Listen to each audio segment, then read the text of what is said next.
I came home from practice and found the house empty. Just changed locks, no note, just a sick message. Man, I still remember that Tuesday. Not a special day, just a regular Tuesday afternoon. I was 17, still in high school, playing on the basketball team. We had a brutal practice that day. Felt like my legs were about to fall off. All I wanted was to get home, take a hot shower, and maybe crash on the couch for a bit before tackling homework. I walked the usual route home, backpack heavy, gym bag slung over my shoulder. My mind was miles away, probably replaying a stupid mistake I made during practice, or thinking about what we'd have for dinner. Totally normal stuff. As I turned the corner onto our street, something fell off. Not immediately obvious, just a weird quietness. Our house was a standard suburban ranch. Nothing fancy, blended right in. But today, as I got closer, I noticed Dad's car wasn't in the driveway.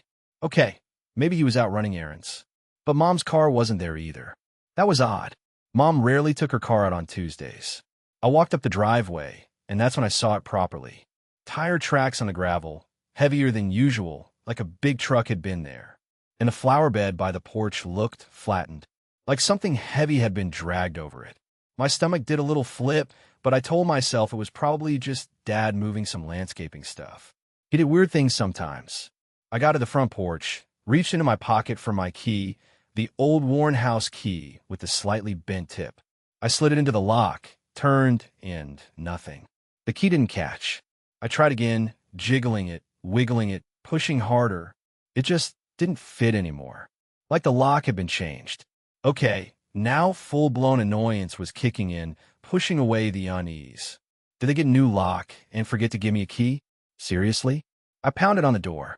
Mom? Dad? Mark? Chloe? Anyone home? Silence. Just the echo of my knocking. I went around to the side. Try the back door. Locked tight.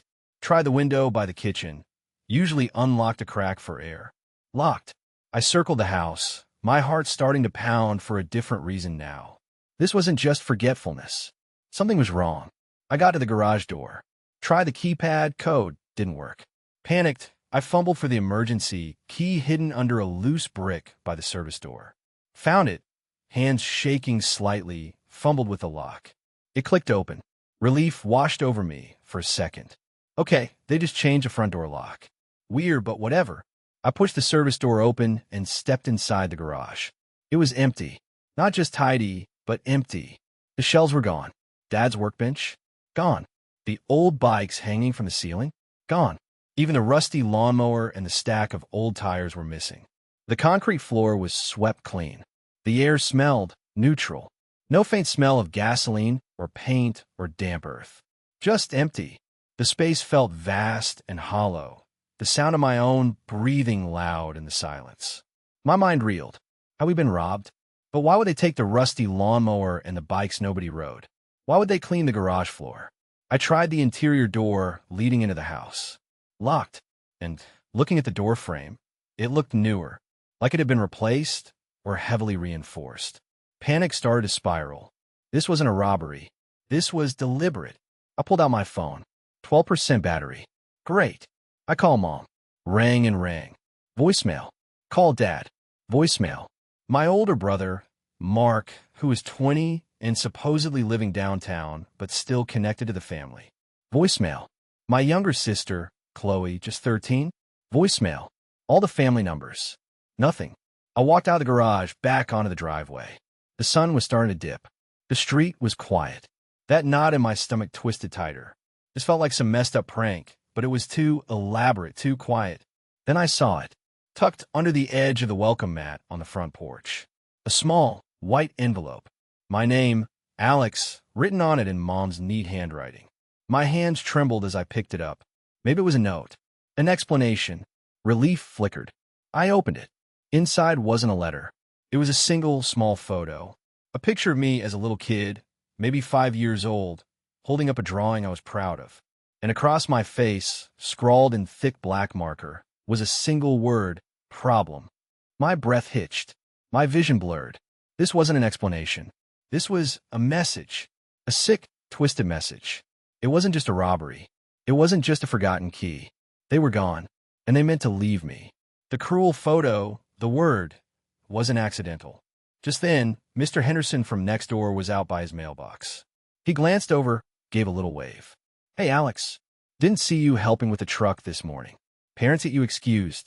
I just stared at him, the photo clutched in my hand. Moving truck. My voice sounded hollow. He frowned slightly. Yeah, big one. Came early. Thought it was strange. Usually everyone helps out. Figured maybe you had practice or something. He shrugged, went back to fiddling with his mail. Moving truck. They moved. This morning. Without telling me. The cruel photo. The changed locks. The empty house. The block calls. They left me. The shock was so profound. It numbed the panic for a second. I just stood there on the empty driveway, the photo in my hand, my backpack on my shoulders, the sun setting on a house that wasn't mine anymore. I don't know how long I stood there. Felt like forever. My legs were aching from practice, my stomach was empty, and my phone was about to die. The photo, the word problem, felt like a brand on my soul. Okay, think. Aunt Carol, Mom's sister. She lived about 15 minutes away if I cut through the field behind the old rec center. Family. She had to know. She had to help. I started walking. Fast at first, then the exhaustion caught up, and I just trudged, numbly. The image of the empty house, the word on the photo, kept flashing in my mind. By the time I got to Aunt Carol Street, it was almost dark. Her house was bright, warm light spilling from the windows. Looked so normal, so safe.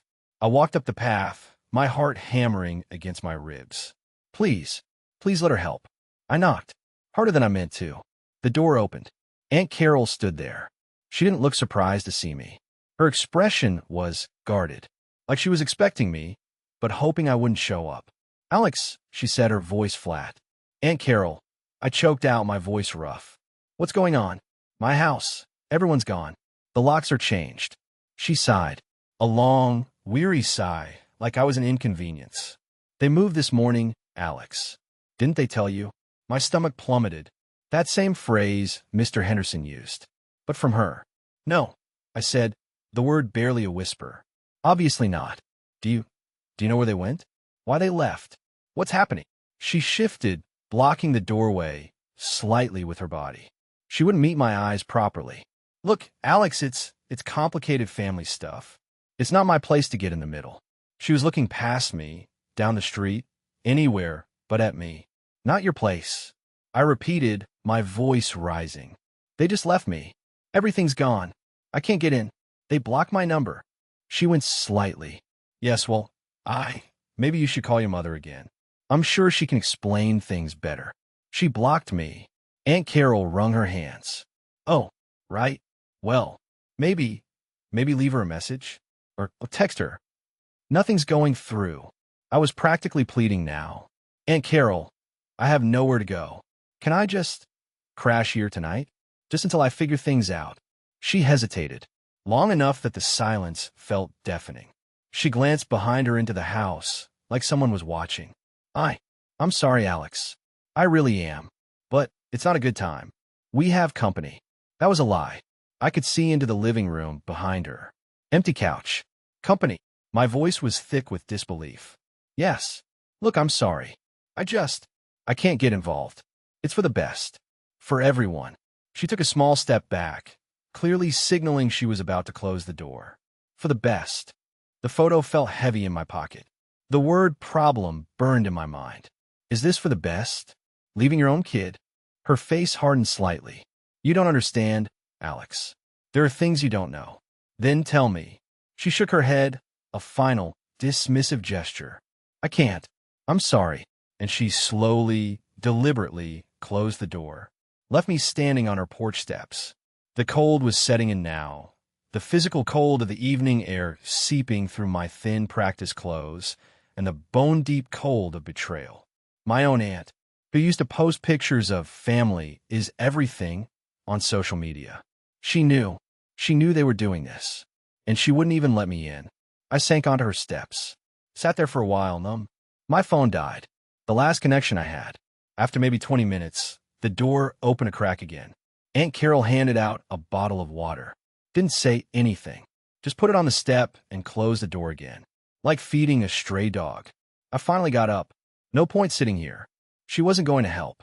None of them were. I had one more option. Julio, a teammate. His family wasn't super close to mine, but he was a good kid. His parents seemed decent enough. It was a longer walk, maybe 40 minutes. The walk felt endless. My legs screamed, my backpack felt heavier than ever, and the emptiness inside me was a gnawing ache. When I got to Julio's house, his mom answered. She looked surprised, then concerned when she saw me. Alex, what are you doing here so late? My voice cracked as I tried to explain, stumbling over the words. My family, they left. They moved. I have nowhere to go. Could I just crash in the garage? Just for tonight? Please. She hesitated, looked back into the house, then looked back at me. She saw something in my face, I guess. The raw panic, the exhaustion. Oh, Alex. Okay. Come in. Julio. Get down here. Julio came downstairs, saw me, his eyes widening. Dude? What's up? I repeated the story, trying to keep it together. Julio was immediately supportive. His dad came out from the living room. He was less friendly, more suspicious. Looked me up and down. Asked a lot of questions. It felt like an interrogation. He didn't look happy about it. Not at all. But eventually, after a tense 10 minutes, he sighed. Fine. Just for a night. But you're sleeping in the garage. And we need to call your parents tomorrow. My heart sank a little at the call your parents part, but relief flooded me. A garage. A roof. Not the street. Thank you. I mumbled, probably sounding pathetic. Thank you so much. I'll figure it out tomorrow. I promise. Sleeping in Julio's garage wasn't exactly comfortable.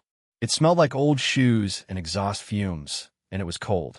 Julio found me some old blankets and a deflated air mattress. But it was dry, it was safe, and for the first time in hours, I wasn't standing outside looking in. I curled up on the deflated mattress, the image of the empty house and the word problem finally giving way to sheer, overwhelming exhaustion. One night turned into a week. A week turned into almost a month. Julio was cool about it. He snuck me food, let me borrow his phone charger, listen when I needed to talk. But his parents, especially his dad, they were clearly getting sick of me. Every morning, it was comments about the electric bill or how long I was visiting. Julio's mom started making passive-aggressive remarks about kids who don't appreciate what they're given. I started getting up before anyone else was awake, sometimes just walking around the neighborhood or going to the park with the busted swings. I wouldn't come back until after dark to avoid them. School was a blur. It was hard to focus. I hadn't told anyone the full truth. Just that my family moved suddenly and I was staying with friends. Most people just accepted it, or maybe they didn't want to pry. A guidance counselor asked if everything was okay, and I gave him the same vague answer. Didn't want the system involved. Didn't want to be the charity case. I kept checking social media on Julio's phone when I could. My parents didn't unblock me. Mark and Chloe didn't either. I saw their posts. Pictures of their new house in a town hours away. Chloe posting about her new room. Mom posting generic blessed captions with smiling family photos. Photos that sometimes included Mark, looking perfectly happy, like nothing was wrong. Like I never existed. It was like they just erased me. The fresh start meant leaving their problem behind. The anger simmered beneath the surface of my fear and exhaustion. Why? Why'd they do this? Just because I was difficult sometimes? Because I argued back when they were unfair? It didn't make sense. Not for this. Then one night, hiding in Julio's garage, scrolling through old photos on my phone from before, a memory surfaced, a specific argument. It wasn't just about curfew or homework. Flashback. I was maybe 16. I'd accidentally walked into Dad's home office late one night, looking for a book. They were talking in hushed, urgent tones. Mom, Dad, even Mark was there looking stressed. I heard phrases I didn't understand then. Offshore account, grandma's estate, IRS audit, forged the signature, insurance payout. I froze. Dad saw me. His face went pale. The air crackled with tension. He yelled at me to get out. Later, they tried to play it off, said it was just business stress. But I saw the fear in their eyes. I heard enough to know it wasn't normal. A few days later, they asked me to sign some papers, something about investment accounts being put in my name for tax purposes. I felt uneasy, asked questions. They got annoyed, said I was being difficult. I refused to sign, told them it felt wrong. Mark even tried to pressure me. That argument was bad. Really bad. Worse than any argument before. That was it. That was the why. They weren't just leaving a difficult kid. They were silencing a witness. I knew something I shouldn't have. Something illegal. And my refusal to go along with it, my questions, I was a liability. A problem that could unravel their scheme. Leaving me, cutting me off, was their solution. Protect the secret, protect their comfort, sacrifice the kid. The realization hit me like a physical blow, but it also brought a cold clarity. This wasn't about me being annoying. This was about them being criminals. Weeks turned into a month. Julio's dad finally sat me down. "Alex," he said, not unkindly but firmly. "Look, kid, we care about Julio, but this can't go on. It's been a month. It's better for everyone if you work things out with your family." I looked at him. Work things out? With people who changed their locks and left me a cruel note? "That's not happening, sir," I said quietly. He just shrugged, uncomfortable. "Well, life's not fair, kid. You gotta figure something out." I packed my few things, my backpack, the garbage bag with clothes. Said a quick, awkward goodbye to Julio. Didn't say anything to his parents.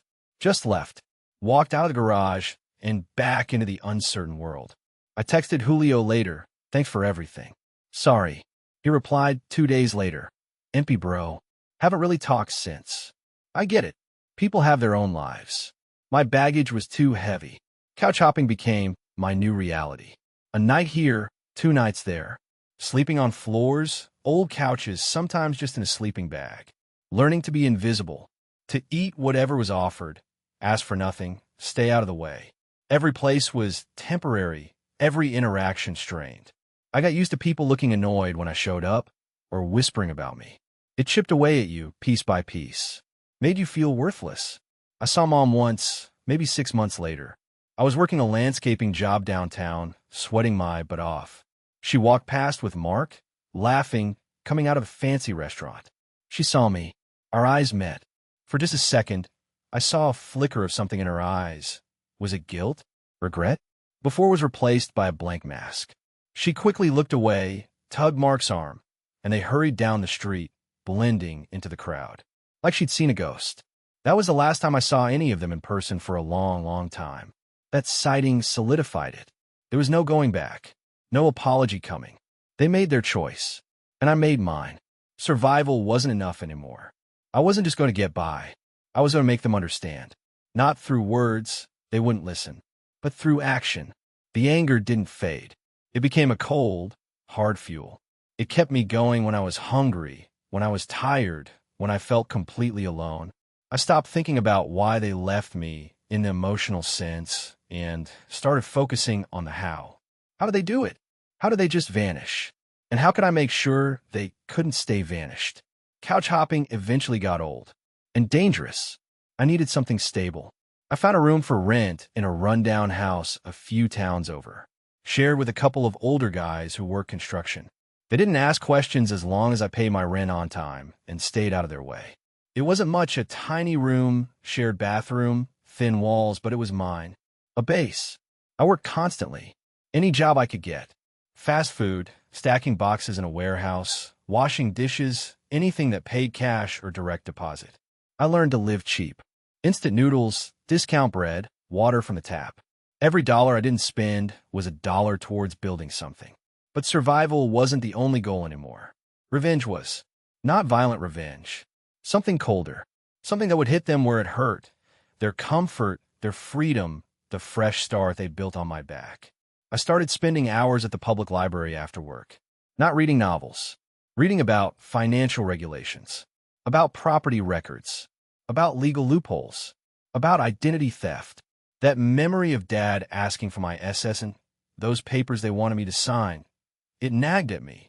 I learned about how Social Security numbers were used, how credit worked, how debt could be incurred without someone knowing initially. The more I learned, the more a terrible suspicion grew. What if they didn't just abandon me? What if they used my identity for their criminal scheme? I started digging. It was hard at first, not knowing where to look, hitting dead ends. Most resources were for people with parents who cared or had money. I had neither. Then I met Mr. Davies. He was an old guy, semi-retired, who volunteered at the community center helping people with taxes and basic financial literacy. I went there initially just to ask about getting a copy of my own tax records, something simple. He saw I was trying, asked a few gentle questions. I didn't spill the whole story, but I told him enough that my family wasn't around, that I was on my own, and that I had concerns about my identity being used in the past. Mr. Davies didn't flinch. He was quiet, patient. He knew the system. He guided me, showed me how to check my credit report, a shock, seeing debts I didn't know about, addresses I'd never lived at, how to request record from agencies, how to document everything meticulously. He taught me about different types of fraud, how they were investigated, what kind of evidence was needed. He was like the quiet mentor I never knew I needed. He didn't ask for money, just seemed to believe in helping people who were trying to help themselves. With his guidance, I pieced it together. The debts in my name, the addresses linked to those accounts that were likely shell addresses they used. The way my SSN was tied to strange business filings. It wasn't just minor stuff. They had used my identity, a minor's identity, for significant financial fraud, likely connected to the illegal activity I'd stumbled upon years ago. They weren't just cutting off their problem. They were actively using me to cover their tracks and fund their new life. The anger boiled over again, hotter this time, but still cold at the core. They didn't just abandon me. They tried to bury me under their crimes. But this discovery wasn't just rage-inducing. It was power. They thought they'd left me with nothing. But they left me with the key to their undoing, their crimes, linked to my name. I spent the next few years building my case. Working, saving, paying for official documents, background checks, within my limited means, guided by Mr. Davies, cross-referencing information. I tracked their new location more precisely. Learned about the business Mark was involved in with Dad. Saw pictures of Mom and Chloe living comfortably. Every piece of information, every confirmed detail of their fraudulent activity using my identity, every sign of their happy new life while I struggled. It fueled my resolve. The plan wasn't about getting an apology. It wasn't even just about getting money, though clearing my name and future credit was vital. It was about consequence, making them face what they did, unraveling their carefully constructed lie. I waited until I had enough proof, waited until I was absolutely sure of my steps, guided by Mr. Davies. Waited until the time felt right. The patience was hard, but the thought of their faces when it all came down, that kept me going. The day I put the plan into action wasn't dramatic. No shouting, no confrontations. It was quiet. I took a day off work, dressed in the best clothes I owned, went to a lawyer's office that Mr. Davies recommended, one that dealt with financial fraud and identity theft. Sat there calmly, laid out the meticulous file I'd compiled over the years. Bank statements, credit reports, business filings, dates, addresses, everything. Explained the situation in a steady voice. The abandonment, the discovery of the crime, the identity theft. The lawyer, a sharp, serious woman, listened intently, reviewed the documents. She didn't seem surprised. "Sad, maybe. Mr. Alex," she said when I finished. "This is a strong case, both civilly for the damages related to the identity theft and potentially criminally for the fraud itself. This is serious." "I know," I said. My voice was flat. "I want to proceed." We discussed the options. The goal wasn't just compensation for the identity theft on my credit. It was about triggering investigations into their activities, using my case to expose the larger crime they'd fled to escape. It was about consequence. We filed the necessary reports and legal documents, sent certified letters, initiated formal inquiries with the relevant state and federal agencies responsible for financial crimes and identity theft. Then I waited again, but this time the waiting felt different. Not passive, but expectant. The trap was set. It took a few weeks. First, I got a notification on my phone from a credit monitoring service I'd set up years ago. An alert about inquiry into accounts linked to my name. Then another, and another. Then came the calls. Unknown numbers. I didn't answer at first. They left voicemails. The first one was Dad's voice. Shaking. Confused. "Alex, is this you? Are you getting these papers? What is this? Please call us back, son. What's happening? Son." After years of silence, Next, Mom. Her voice wasn't flat and cold anymore. It was panicked. Alex, pick up. What have you done? We're getting calls. Lawyers. What is this lawsuit? You need to stop this. Call us. Then Mark. Angry. Accusatory. What the hell, Alex? Are you insane? What are you doing? You're gonna ruin us. This is your fault. Call me now. Even Aunt Carol left a message. Sounded fake sweet, trying to mediate. Alex, dear, there must be some misunderstanding. Your mother and father are very upset. So confused. Let's just talk this out, okay? Please call me. I listened to them all. Save them. Didn't reply. Their confusion, their panic. It was the sound of their carefully built new life starting to crumble. The consequences they thought they'd avoided were finally catching up. The intensity of their messages increased. Pleadings turned to veiled threats, then back to desperate begging. Please, just tell us what this means. Mom's text read one morning. Your father is crushed. He keeps saying we shouldn't have left him. We weren't thinking straight. Dad's voicemail later that day was broken, full of sobs. Alex, please believe us. We made mistakes, big mistakes, but this is too much. You're destroying everything. Please. I listened to their pleas, their guilt or fear of consequences, their attempts to rewrite history. We weren't thinking straight. It didn't move me. Not anymore. The pain they inflicted was years of struggle, of feeling worthless, of having to build myself from scratch with nothing but a backpack and a burning anger.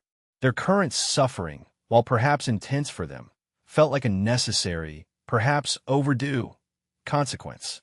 They even tried showing up at my job once, somehow finding me. I saw them from inside. Mom, Dad, Mark, looking haggard, desperate. Security escorted them away. I didn't go outside. Didn't want to see them up close. Didn't want to give them the chance to manipulate me or cause a scene. Reports started appearing online, small articles in business sections about investigations into certain types of financial fraud, mentions of connected individuals. The names weren't always there, but I knew who they were talking about. Their fresh start was now a public mess. Did I get some huge payout immediately? No. Legal stuff takes time, especially when it involves complex fraud and potential criminal charges.